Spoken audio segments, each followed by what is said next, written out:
All right, so we're going to jump into answering some of your questions today. And let me start by saying I'm sorry my sound was a little bit weird yesterday.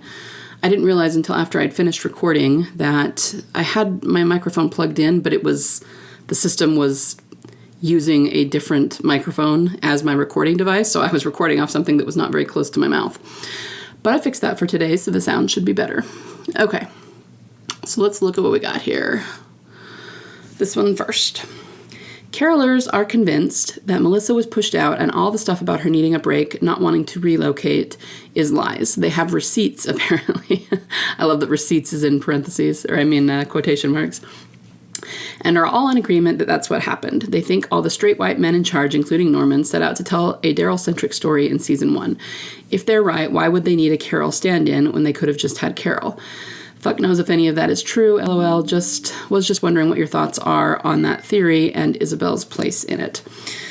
No, I agree with you. Why would they do a Carol stand-in when they could have just had Carol? The thing is, so a couple of things here that just kind of boggle my mind that people don't get. Number one, even something that is entertainment, that is a show like this, that does try to be inclusive of all types of people, it's still a business that they're running, okay? So Daryl is always going to be their cash cow because he is the most popular character. Just the ratings show that, guys. I think the flagship show still had pretty good ratings as far as any show goes. It's amazing that it's gone as long as it has. Has it lost viewers over the years? Of course. But, given how much it has survived, not only as a long-running series, 11 years, but it's survived changes in technology, changes in streaming. it's still a very in-demand show. Okay, the TWD universe is still one of the most in-demand, it's not a single show, franchises, I guess, in the world. So that's really amazing. Okay, but we also know that the first season of Daryl Dixon had better reviews and better audience numbers than pretty much any show ever that has been put out, even in the franchise, in the whole TWD universe. And the reason for that, I think, not only is it, it was great. The way they made it, it was lovely. It was beautiful. I loved it. It was great. But it also was focusing on Daryl. And probably a lot of people's number one complaint about the flagship show is that they didn't focus enough on him. That's everybody's favorite character, or most people anyway.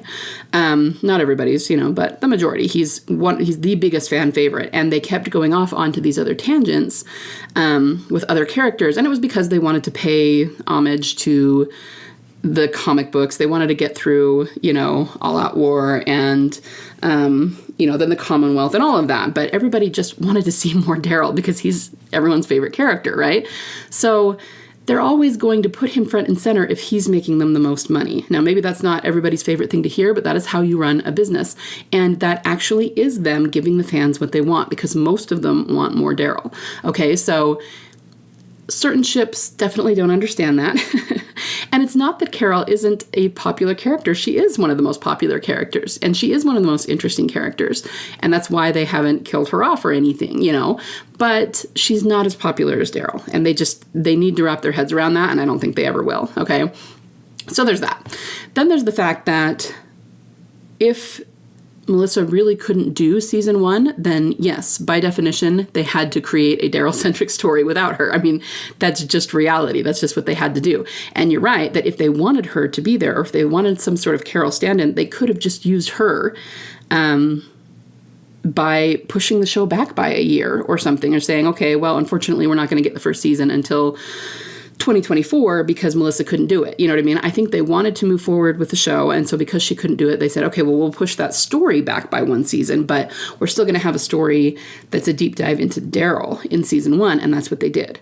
So what I want you guys to most think about right now is that not only did they say that she was being pushed out and it had nothing to do with her wanting a break, they basically said that she was being pushed out of the franchise like the whole TWD universe and wouldn't be back because, like you said, all the straight white guys in charge hate her and are pushing her out, okay?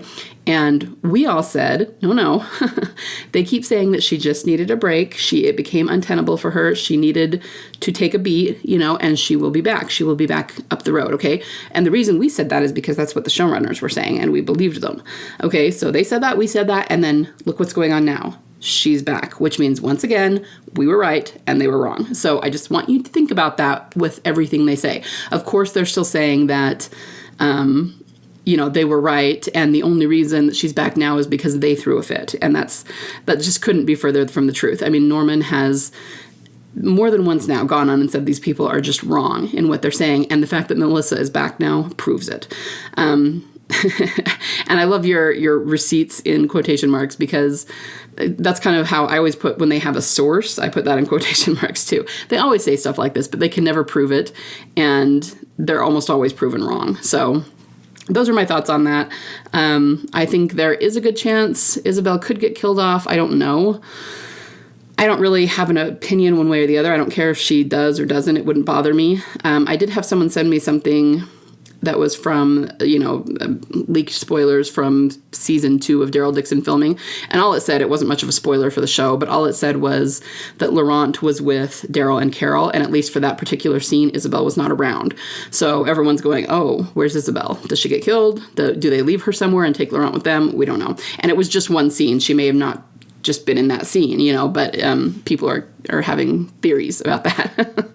Like I said, I don't know one way or the other, but those are just my thoughts. I think, once again, I think that particular ship is wrong, and that they're just going to always scream to high heaven that they're right, even though 99% of the fandom can clearly see that they aren't. So hopefully that helps.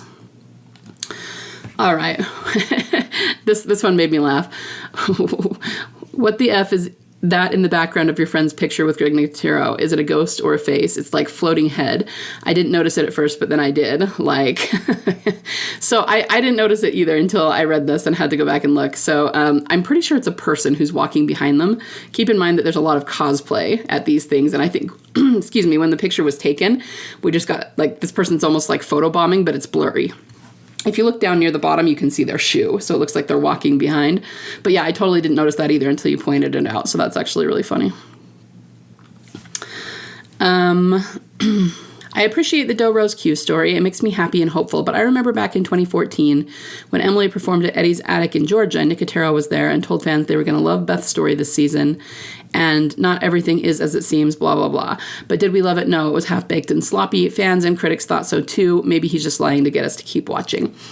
I mean, obviously I can't prove that he's not, but I actually disagree with that assessment. I think one thing that we need to highlight there that he said is that not everything is as it seems. So I get why people would be angry that he said we would love the storyline. 2014 was still season 4, wasn't it? Well, I guess maybe it was the first part of season 5. Anyway, but he does say not everything is as it seems. So doesn't that seem suspicious to you that he would say, you're going to love her story, and then we have this weirdo sequence around her where she gets shot at Grady, and he says not everything is as it seems. Really? I'll take that as a clue, because it seems like Beth is dead. It seems like Dawn shot her. It seems like Daryl's never going to find love now. And if not everything is as it seems, that's him sending us a hint. So what I will say is that, like I said, I can't prove that is not the case. That, obviously we can't prove when showrunners lie or misdirect or anything like that. But Greg has always been one that's given us some really good hints. And I have never found him to be someone who outright lies to us. Whether, you like Beth's story or not, first of all, that's an opinion question, so you can't really call it a lie either way. You can disagree with his assessment of it. But the reason that fans and critics thought it was half-baked is because they set up so much stuff for Beth and Daryl that didn't pay off if she really did die in Coda. But it's my belief that it will pay off when she comes back, and they always planned it that way. They took her away in the middle of her story. It was not finished yet. And that's why it felt like such a letdown, because people are going, okay, they just killed her off and they didn't finish anything. They didn't pay off anything they set up for us. But again, it's my belief that they will. They did that on purpose. And when they saw that people were so upset about it, that actually made them happy because it worked. And once again, as I always say, when she comes back, I believe that people who have left the show, who have not watched in a while, are going to be coming back in droves so that they can get the end of that story. And yeah, so I appreciate your thoughts there. But like I said, I just disagree. I don't think that's what Nicotero's doing. And I think everything he says makes it more obvious that he's trying to give us hints and that he's suggesting that Beth will return. And if that's the case, then what he told my friend, Delrose Q, is that it will be in the Daryl Dixon spinoff. He didn't say it would be in the first season. We wish that he had. But he did say that we would like what's going to happen in the spinoff. So I am very hopeful that, hopefully with season 2, but either way, before the end of the spinoff, we will see Beth. What were your thoughts on the backwashing scene in, I think you are trying to say episode 6? It feels like the writers are trying to set up a romance with Isabel, which I don't love. So I have to tell you that when I read that backwashing, I was thinking like a child backwashing into a cup or something. I do not think they're trying to set up a romance with Isabel. Listen to my analysis from episode 6, because I kind of go on and on about it, about how, number one, yeah, they're teasing it a little bit. I will agree with that. But I think they're just trying to show us once again, as they have done the entire season of the first season of Daryl Dixon, that he's very lonely and he's looking for companionship. So, of course, he's considering it. You know, kind of like he probably once considered it with Carol. But that doesn't mean that he's in love with her. It doesn't mean that they're setting up a romance with her. And bottom line, he was going to leave France. He was going to leave her. And it was Laurent that stopped him and pulled him back. When he was leaving and she got to talk to him. I mean, she's pretty much begging him to stay. And yeah, I mean, she wasn't exactly declaring her undying love, but I honestly don't think she's in love with him. I don't think those are the feelings she has for him. I think she cares about him and she really likes him. And she does want him to stay, but I don't think it's a romantic thing on her part. And I don't think it is on his either. And that's why he was just going to leave. You know, nothing she said or did convinced him to stay. And I think that's really important. So I don't think that they are actually going to set up a romance between these two. I think it's more of a foreshadow, and they're really rubbing our noses in the fact that Daryl is looking for love and he is looking for companionship. So I think that's probably where that came from. Okay. Just looking at all the theories going around, and do you think if the Rick parallel is true, then maybe Beth will find Rick first, or will she be instrumental in the big team family reunion? Also, do you think when Beth returns, is she going to be a different person because of everything she's been through?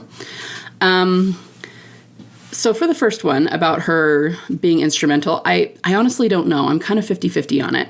So I mentioned this once before, but I'll go into it a little bit more. Back in season 7, we had this scene where Rick and Aaron were looking for supplies in order to give them to Negan, and they found this houseboat. There was a lot of Beth symbolism on that houseboat. There was even a picture of a hand flipping somebody off, which, let's face it, the moonshine salute is 100% Beth's, right? And we have this sequence where Aaron and Rick are trying to get out to the boat. They're in a canoe, and because it's out in the middle of the lake, it's not like attached to the side of the lake anymore. And the boat they're in starts to take on water. And what happens is that Aaron falls into the water. And I seriously watched the sequence like 100 times because I was going, there's something they're trying to tell us here, and I couldn't figure out what it was at first. But Aaron at times has been a Beth proxy, plenty of times. I mean, he's a very optimistic character. He's the one who showed up when the music box woke up. You know, we've more than once seen him be a proxy for Beth, or seen Beth's symbolism around him. So what happens in this scene with Rick is that Aaron falls into the water. In fact, I want to say, I'd have to go watch it again, but I think there's a lot of walkers in the water trying to get them. So it might even be that a walker like kind of pulls him into the lake, and Rick starts screaming for him because he can't figure out where he went. And Aaron goes under the water and just does not pop back up for a few seconds. And Rick is looking for him everywhere. And then what happens is Aaron clearly had to swim, to get away from the walker under the water, and just pops up someplace else. And then, they both end up making it to the boat. I think Rick makes it there first. So what I kind of came to realize is that this is an analogy for Beth's disappearance. The fact that he is, I mean, first of all, there's the water. Water's always been kind of a Beth symbol, and he literally goes into the water. But the point is that he disappears. Nobody can find him, just like Beth's body disappeared. And then when he shows up, he's not where Rick thinks he's going to be. Rick's looking for him where he went into the water. And he's looking for him so that if Aaron pops up, he can grab him and help him back into the boat. And Aaron doesn't show up there. Aaron shows up way, like, far away across the lake almost. And it's because, you know, you can see how that would be a Beth analogy. She's not going to show up where they think she's going to be. She's not going to show up for a while. You know, it's going to be a distance away.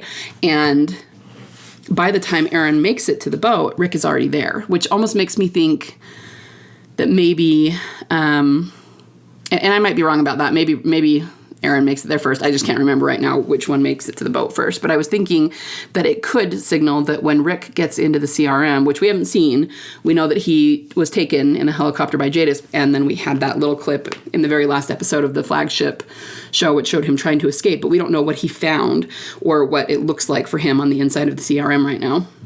But anyway, I was thinking that might mean that when he gets there, Beth is already there. Or it could be vice versa. Beth gets there and Rick is there. But then I've also seen other symbolism that suggests that maybe they will be in completely separate places. So we just honestly don't know. And I think that it could be both. You know, they're giving us symbolism for different parts of the storyline. So at some point they might be together. At some point they might be separate. And we just don't know exactly how it's going to play out. So, the answer is I don't know, and it's all conjecture, but I think that she is definitely going to be a big part of the CRM storyline. So whether her arc is tied up with Rick's or not, it's still going to all be kind of nebulous and revolving around the same thing. But we just don't know what it's going to look like. So I can't really say for sure. Another big one for me, if you watch the end of, I want to say it's probably 708. It's when Rick finally decides that because it's after Rick gets back and Negan has killed Spencer. And Rick finally decides that he's done groveling and he's going to fight back against Negan. So he goes to Hilltop and Daryl is there. Daryl was in the sanctuary for a lot of 7A, but Jesus helped him escape, right? And let's just say that whole sequence, without going into too much detail, because I'm already running long here, it's another one that I think is definitely a foreshadow. I think, you know, we have that was actually a very, kind of famous scene because Rick and Daryl hug it out, and it's a very, very emotional scene, and then he gives Rick back his gun, his famous, signature Rick Python gun. So I really think that particular scene is a foreshadow of Rick and Daryl coming back together after their separation. So whenever that happens, and especially because Daryl has taken on a very leadership role in Rick's absence, it just represents the two of them coming back together after this really long separation. It's going to be very emotional, and him giving Rick's gun back to him is him passing the leadership back to Rick. And I think that will happen before the big CRM war happens. Now, the thing about that's also very interesting is that Rick and Michonne walk into Hilltop together. So that, to me, is clearly going to happen after their spin-off, because the two of them are going to be together again. In this case, obviously, Beth is not there because she was not on the show at that point. But I think Jesus represents Beth. And yes, I know I'm going to get all kinds of crap for that and about Jesus and Daryl being a romantic couple and all of that. But we know that Beth is the Christ figure. And so this is literally a guy named Jesus, and he not rescued entirely, but helped Daryl escape from the sanctuary, and the two of them were already together in whatever place when Rick and Michonne show up. So that almost makes it seem like maybe Beth won't be where Rick is, and they're going to have the two separate storylines that will come together afterward, and then they'll all be there to fight the CRM war. But that doesn't mean that she won't know something about him if they're in the same organization. Maybe they're not in the same place, but they do kind of know about each other or have some communication. I mean, we don't know. Like I said, it's all conjecture at this point.